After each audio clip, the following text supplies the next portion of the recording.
And Santisha is just taking a day off today. And so it's me, Louie, and Larry, and you. And so you just repeat with them. I'll sing the first part, and then you just repeat it with Larry and Louie.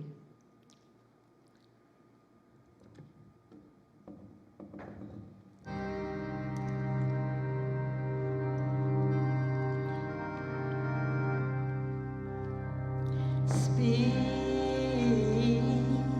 with the mouth of God. Speak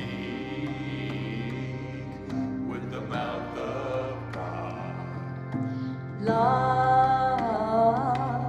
with the heart of God.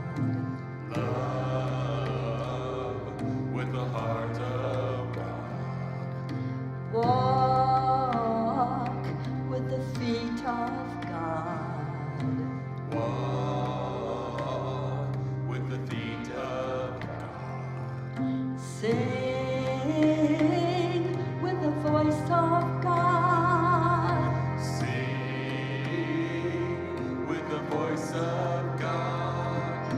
Live in heaven, here and now. Live in heaven, here and now. Here in heaven, here and now. Here in heaven, here and now.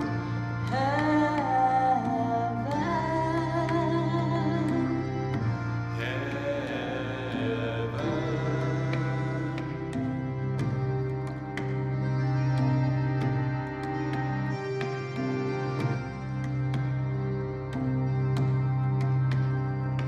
Speak with the mouth of God. Speak with the mouth of God. Love with the heart of God. Love with the heart of God. Walk with the feet of God. Walk with the feet of God. Sing with the voice of God. Sing with the voice of God. Live in heaven, here and now. Live in heaven, here and now. Here in heaven, here and now. Here in heaven, here and now. Heaven. Heaven.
Breathe with the air of God. Breathe with the air of God.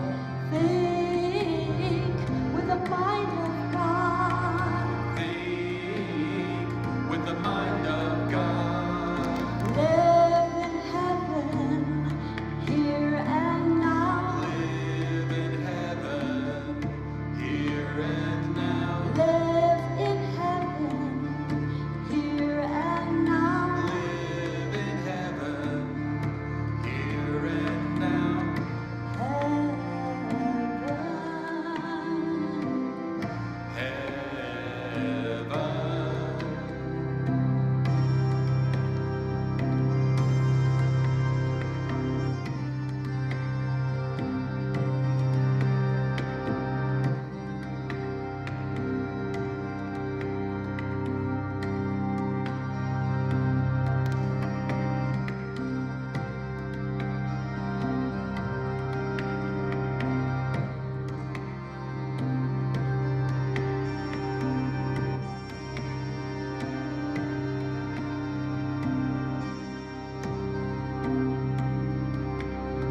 Speak with the mouth of God. Speak with the mouth of God. Love with the heart of God. Love with the heart of God. Walk with the feet of God. Walk with the feet of God. Sing with the voice of God. Sing with the voice of God. Live in heaven, here and now. Live in heaven, here and now. Live in heaven, here and now. Here in heaven, here and now. Heaven.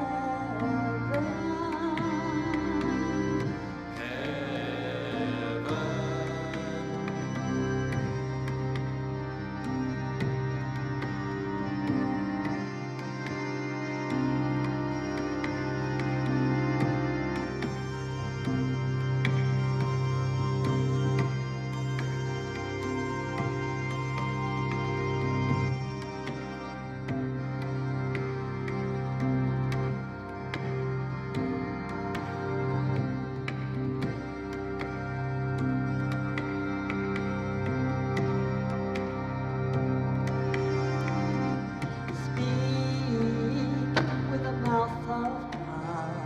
Speak with the mouth of God. Love with the heart of God. Love with the heart of God. Walk with the feet of God. Walk with the feet of God.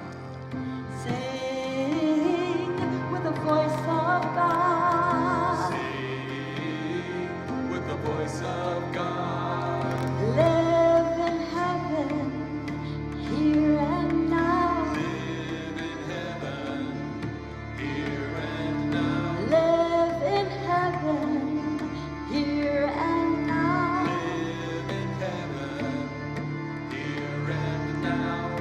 Heaven.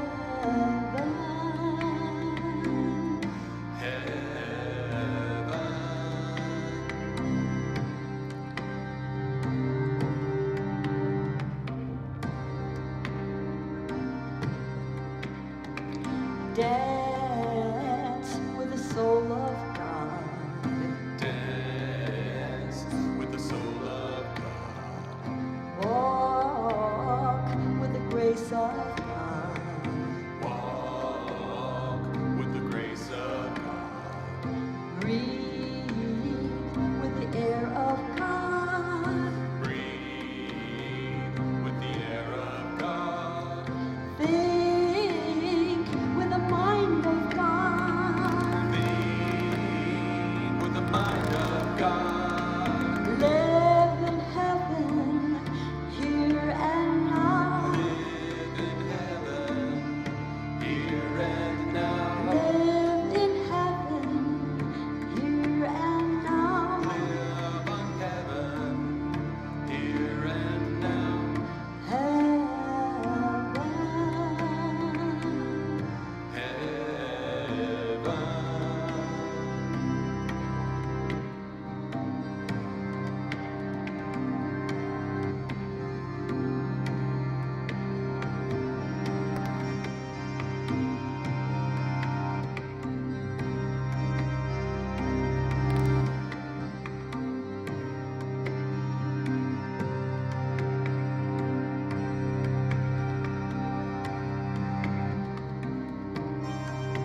air of God. Breathe with the air of God.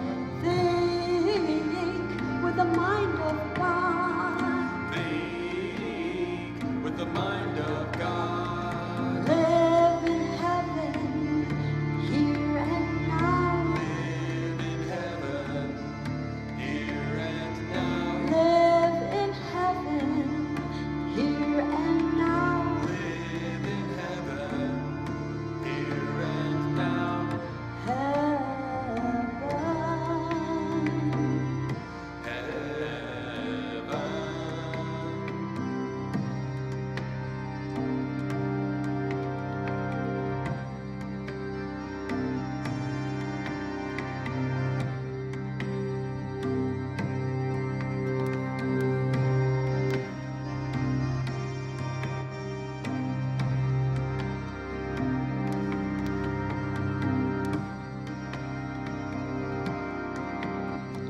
Dance with the soul of God. Dance with the soul of God. Walk with the grace of God. Walk with the grace of God. Breathe with the air of God. Breathe with the air of God. Think with the mind of God. Think with the mind of God. Live in heaven, here and now. Live in heaven, here and now. Live in heaven, here and now. Live in heaven, here and now. Heaven.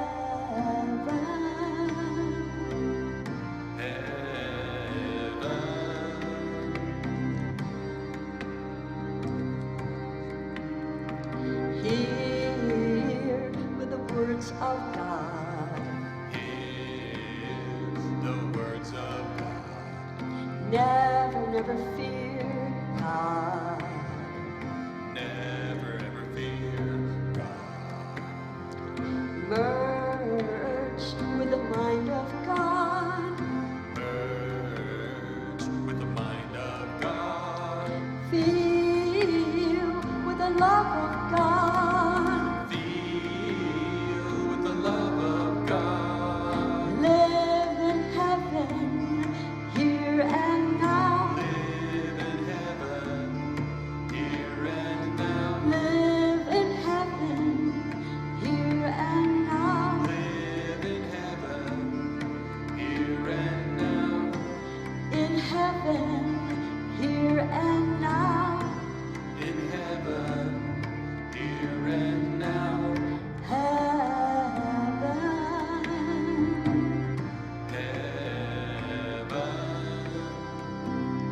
Heaven.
Let me remind you that we need a couple of volunteers to come up and clear the altar here after the service in preparation for the second service.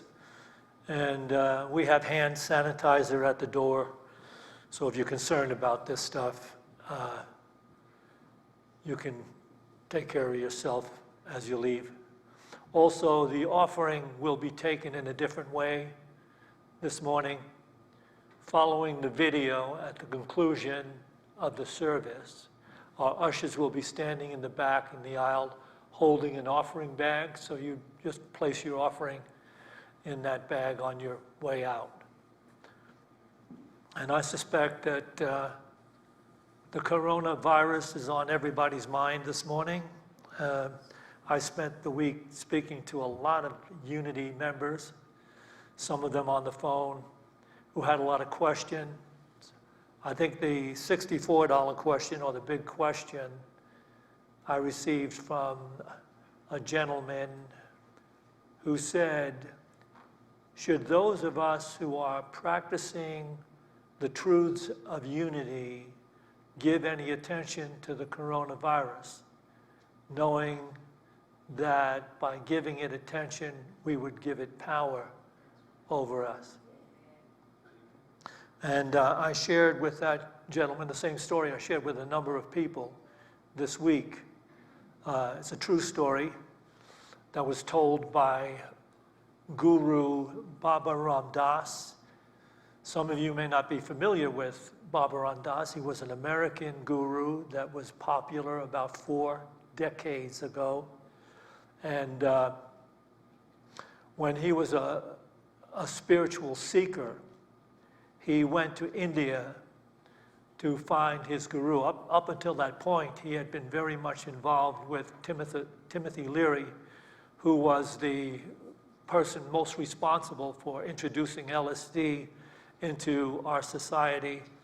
And Ram Dass had been involved in a lot of the drug community stuff, but got to a place where he was seriously seeking on the path. And he went to India and found his guru, who was one of the, according to Ram Dass, one of the really extraordinary gurus, a guru who believed in levitation and all that goes with the really way out stuff of spiritual awareness.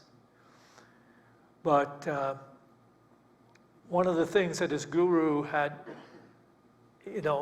forced into the minds almost, it was so powerfully put out into the minds of those people that were studying in that ashram, was that anything you see that is fearful outside of you is an illusion.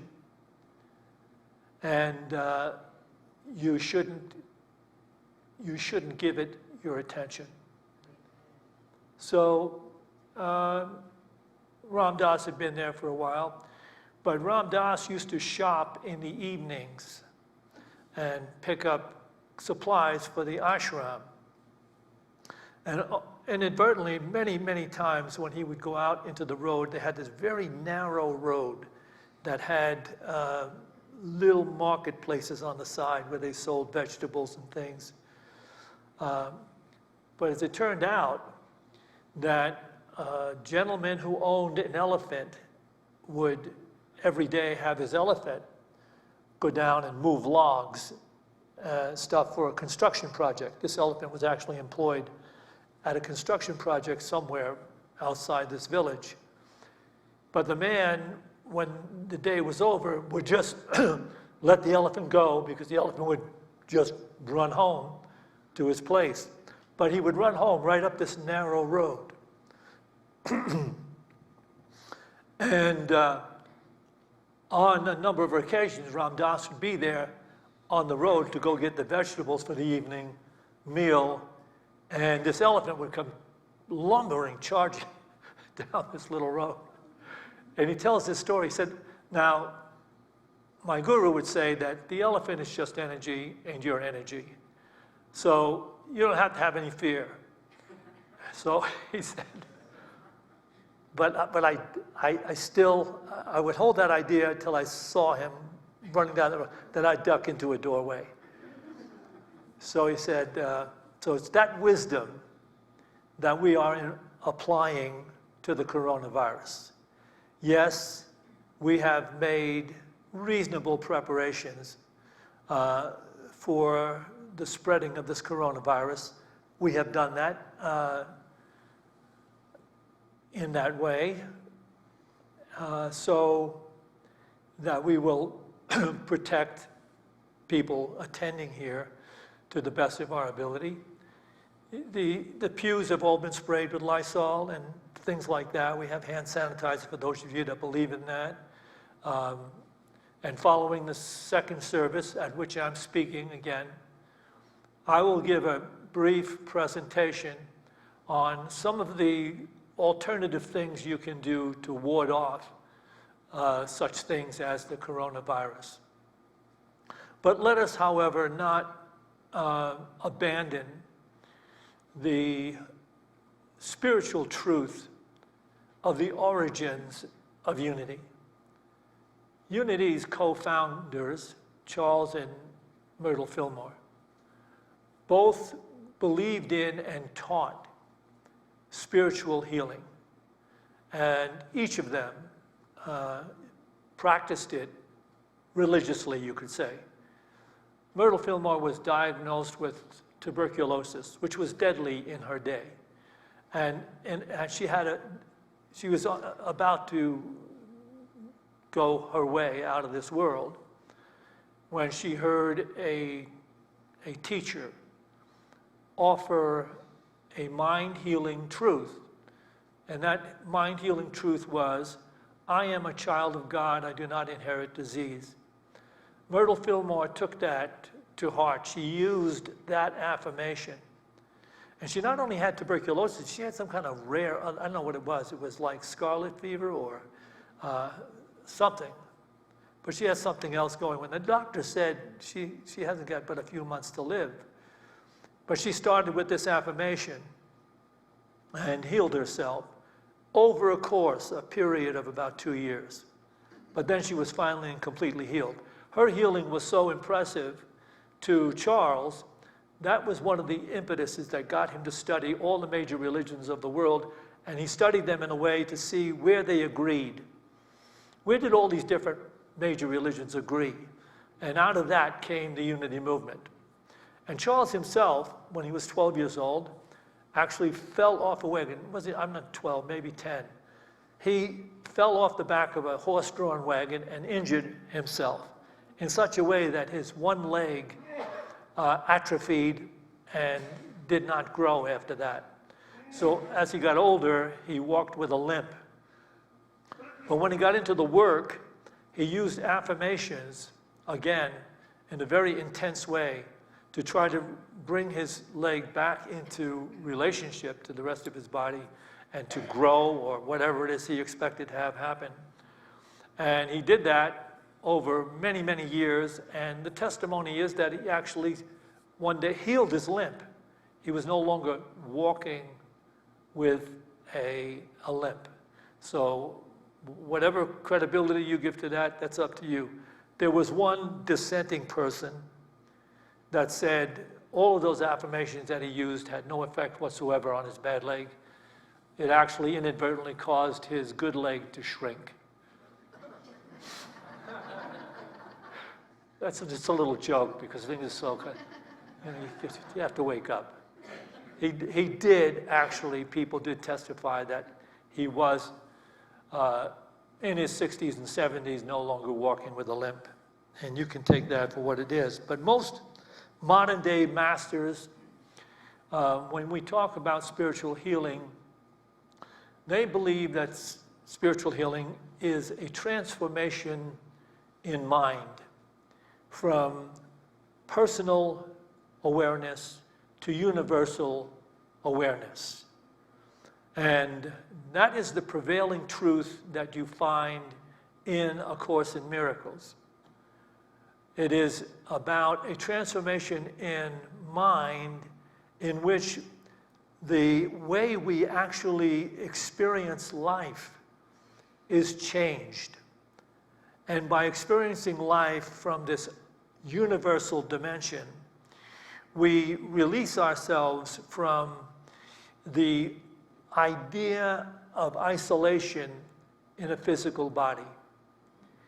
So our initial state of consciousness, we are born and raised in the idea that we are separate physical bodies in a world of separate physical phenomena. And that is the underlying reason why we do have fear, and we have anxiety, and we have all manner of, dis-ease, so to speak. And out of that comes the conflict of the world in which we live, because each of us is living in relationship to his or her collection of beliefs, in relationship to this underlying belief that I am a separate physical, personal being in a world of separate others. That's what spiritual healing attends to, transforming one's awareness out of that. You say, why and how is that done? It's done because that is not the truth. It is an illusion. We are all, in truth, interconnected. And this can only come across fully and powerfully to one's awareness when one, by faith, takes to task his or her own consciousness and puts into practice these spiritual concepts. And by doing that, it changes one's own experience in life. So that the idea that we are all one in God and in each other, this is the hard part to take. The idea we're all one in God, people are willing, open to take that in.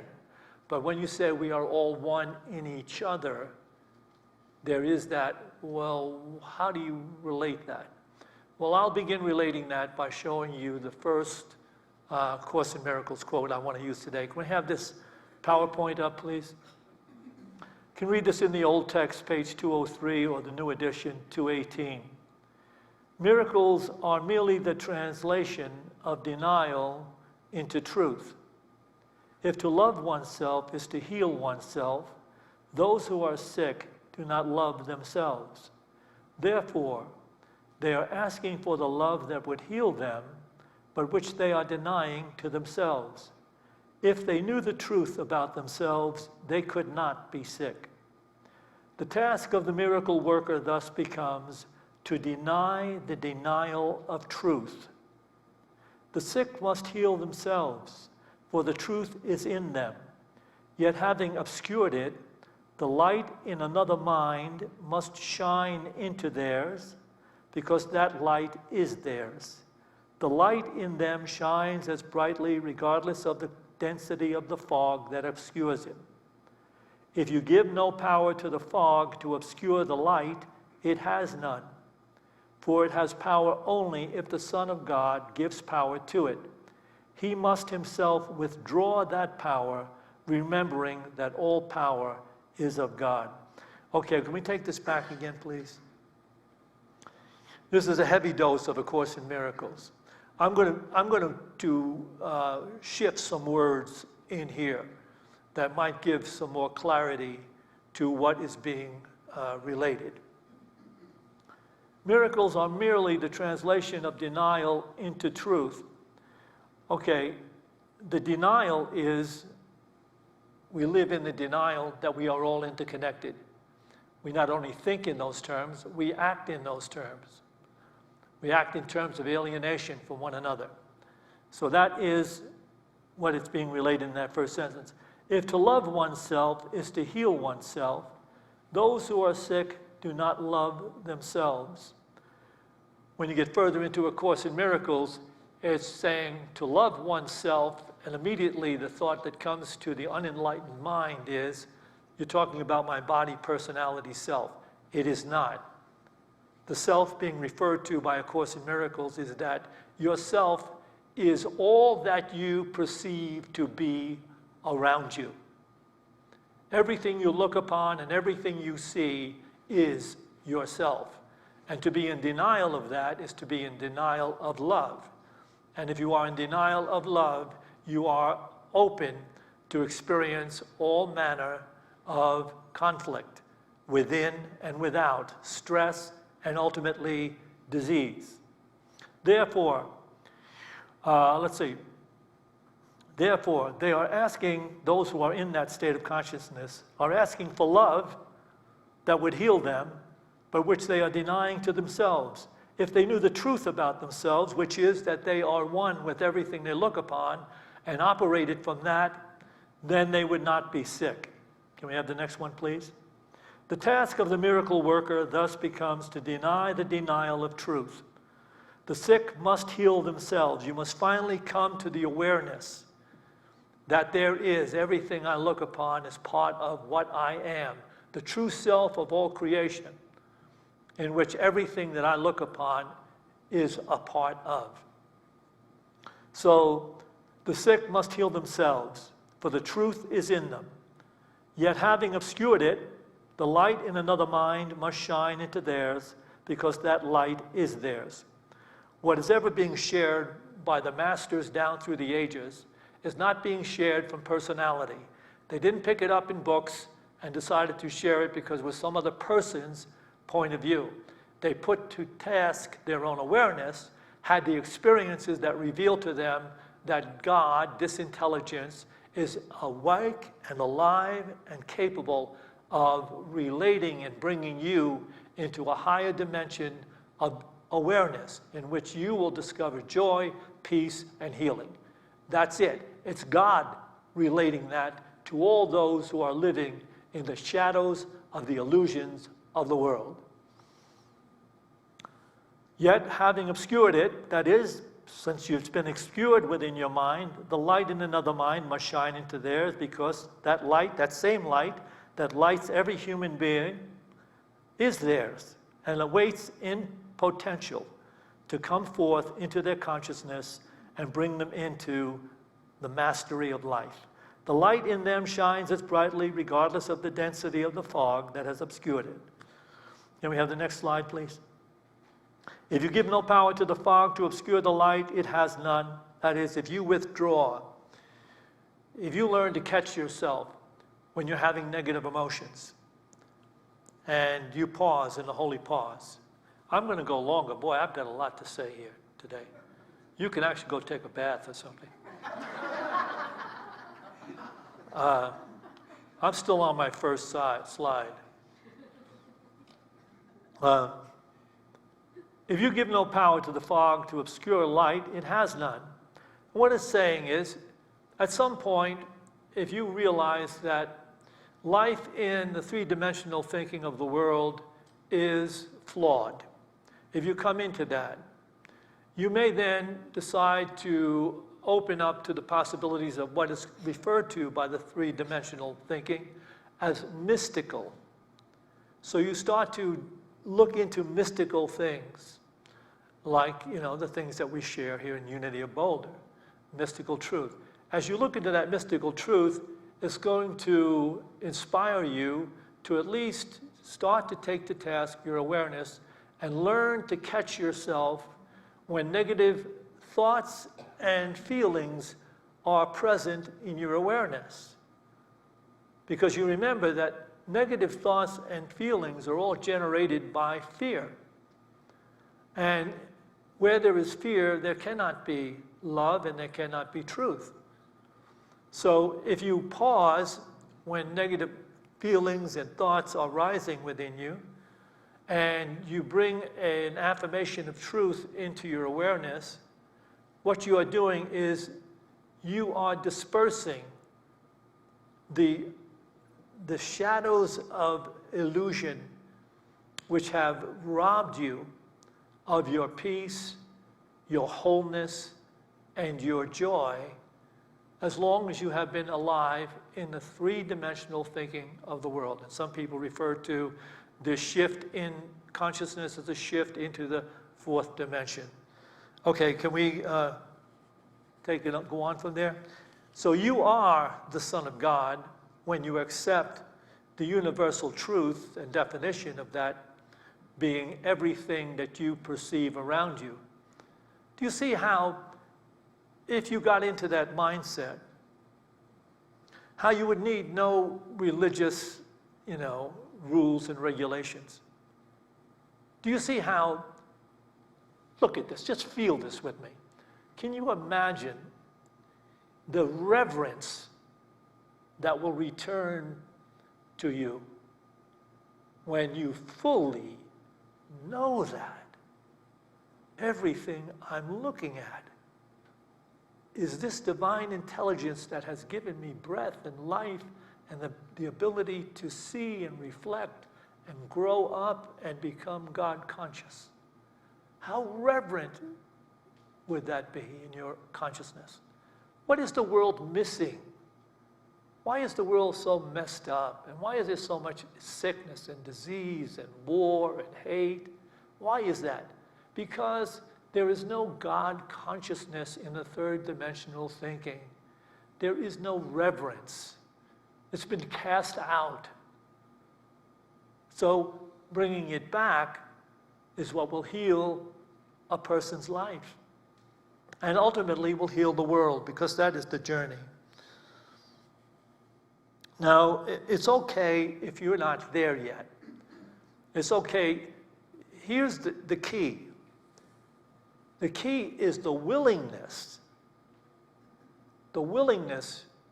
to know what may be in opposition to what you think you know. Now, try to understand that. If to love oneself is to heal oneself, let's think of it this way.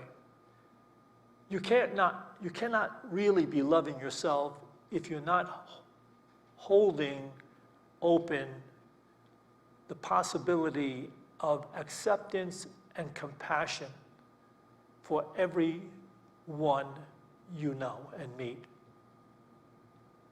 So your practice is to catch yourself if you're not really open to accepting and having compassion for everyone and everything you meet, including all the creatures on the planet, all the life forms on the planet. So you see, what we're really talking about is a return to the kingdom of heaven. Because in the kingdom of heaven, which Jesus said is in the very midst of you, said it's all around you, but you don't see it because you're not open yet to understand. There is only divine love to be gained in the consciousness of God. When we have this is in the Bible. You can see this in the Bible. This is the apostle sharing this truth in Acts 17, 24 to 28. The God who made the world and everything in it, being Lord of heaven and earth, does not live in shrines made by man, nor is he served by human hands, as though he needed anything, since he himself gives to all people life and breath and everything. And God made from one every nation of mankind to live on all the face of the earth, having determined allotted periods and the boundaries of their habitation, that they should seek God in hope that they might feel after him and find him.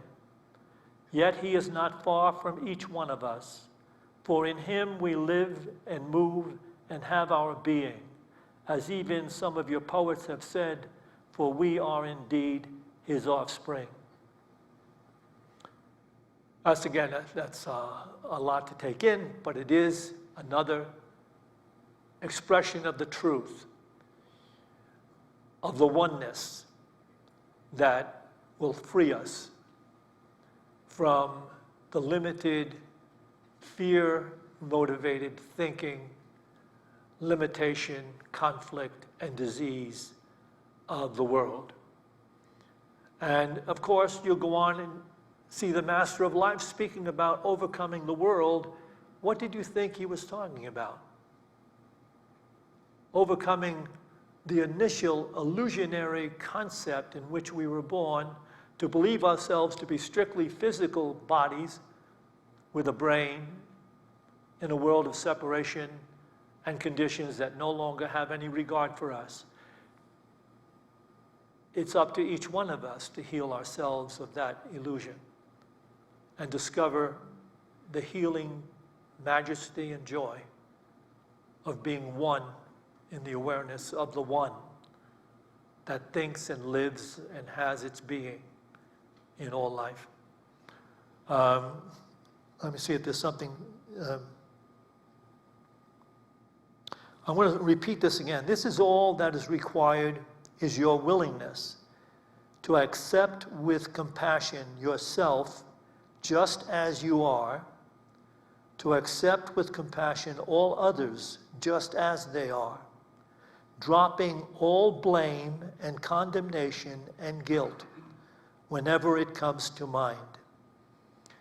Say that to yourself right now. Just say it, dropping all blame, condemnation, and guilt whenever it comes to mind. Dropping it, letting it go. And allowing unconditional acceptance and compassion for yourself and for everyone. So all the foibles we used to look upon and all the limitations we used to point out in other people that would make us feel special, apart, more important, right in our thinking, all of that must be released. And when you release that, you'll start to see coming out of people around you the most beautiful expressions. Because what you're doing is you're actually inspiring the light in them to come forth in them.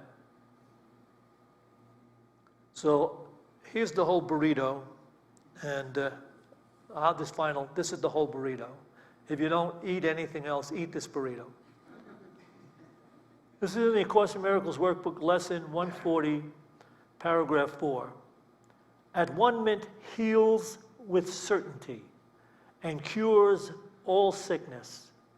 For the mind which understands that sickness can be nothing but a dream is not deceived by forms the dream may take. Sickness, where guilt is absent, cannot come, for it is but another form of guilt. At-one-ment does not heal the sick, for that is not a cure. It takes away the guilt, the blame that makes the sickness possible. The blame, the condemnation, the I'm right, you're wrong. It takes that away. It makes you feel so uneasy and so not right with something, not right with God. You just don't feel good. When you don't feel good, you don't feel God. And if you catch yourself when you're not feeling good, and you give yourself an affirmation to say, let me get back to what would bring peace here. What would bring healing?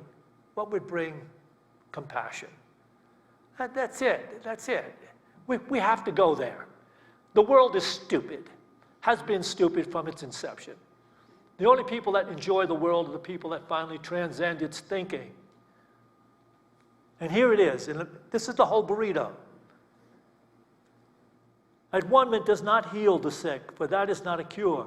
It takes away the guilt that makes the sickness possible. That is the bad thinking, the limited idea of life. And that is cure indeed. For sickness now is gone, with nothing left to which it can return.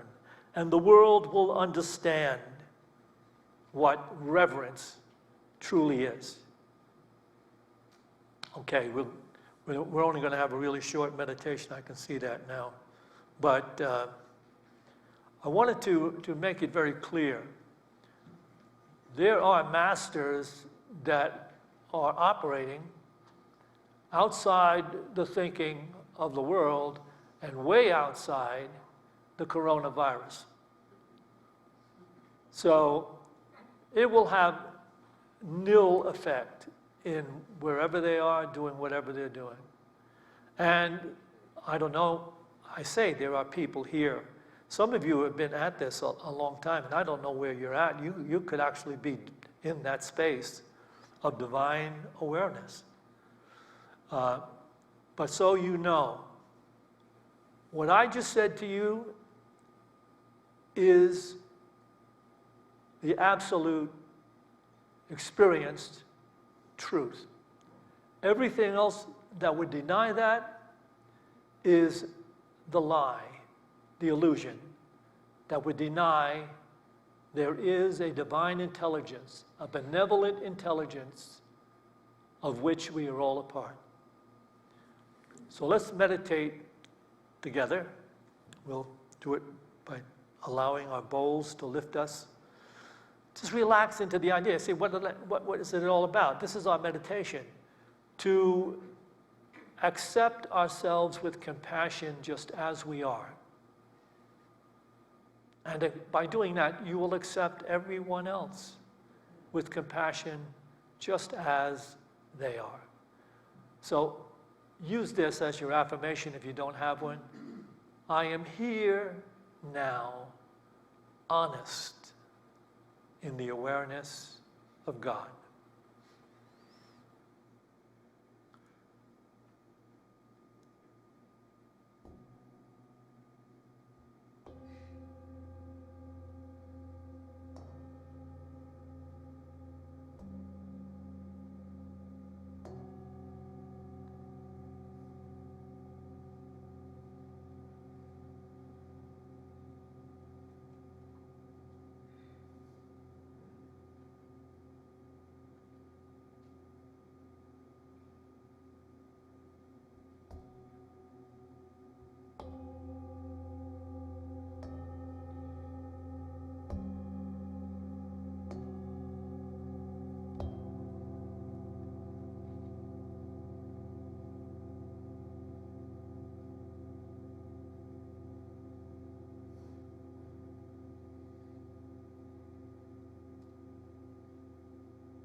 as we go forth from this meditation to those places we occupy in time and space. Let us go forth with a greater determination to be awake in the process of living, to be awake to what we think, to be awake in what we feel, to be awake in the actions we take, that we might become representatives of acceptance and compassion. And for this opportunity in every moment, let us feel gratitude. And to this we say, Amen. Okay, so the offering is going to be taken a little different today, but I will have you take your offerings in your hands now so we can bless them. And I would also remind you that an article in the New York Times claims that this particular coronavirus is not going to peak until late July and early August. So those people that are concerned about that, are probably not going to be attending as regularly as they might. And so those people that are into the work of totally moving in the direction of divine awareness, you might think about taking care of Unity of Boulder by tithing to it, even if you watch it online on live stream. I will, and Norma will, with me, be giving a short 10-minute presentation of a number of the alternative things you can use to insulate your physical body from any incurring disease. That's going to take place directly after the second service. I'll be speaking at the second service, but upon taking the offering, right then and there, I'm doing with Norma that presentation. So if you want to be there, you're all invited to do so. We're going to end with a call and response. So respond to we'll repeat everything. Okay.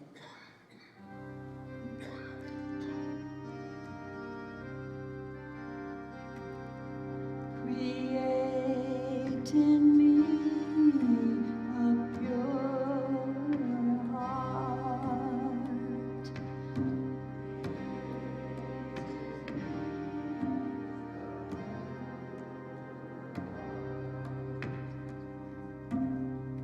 Create in me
Reverence.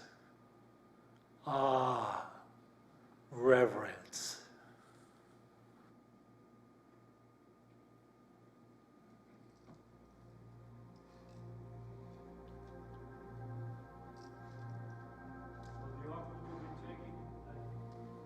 The back of the church on the aisle. So you come up the aisle with your offering. Jay, can you get on the other aisle over there? We only need one person. Oh, there's somebody over there.